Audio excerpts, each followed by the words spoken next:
Hello everyone, welcome to the channel. In this video, I will show you how to set up a Metamask wallet. First, go to the Metamask website, which is metamask.io. Now you are on the homepage.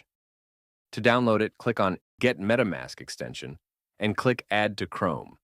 Confirm the pop-up by tapping Add extension. Once the extension is installed, it will redirect you to create a Metamask account. If you already have a wallet, click on Import Existing Wallet. For now, I will create a new wallet. So, click the checkbox and then click on I agree, then click on Create to set up your password. After that, click Next to proceed.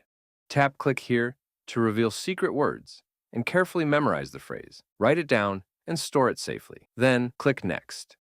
Confirm your secret recovery phrase by selecting each word in the correct order. Click Confirm and your Metamask wallet will be ready to use. That's how you can set up a Metamask wallet. If you found this tutorial helpful, please make sure to like the video and subscribe to our channel for more content like this. Thank you for watching.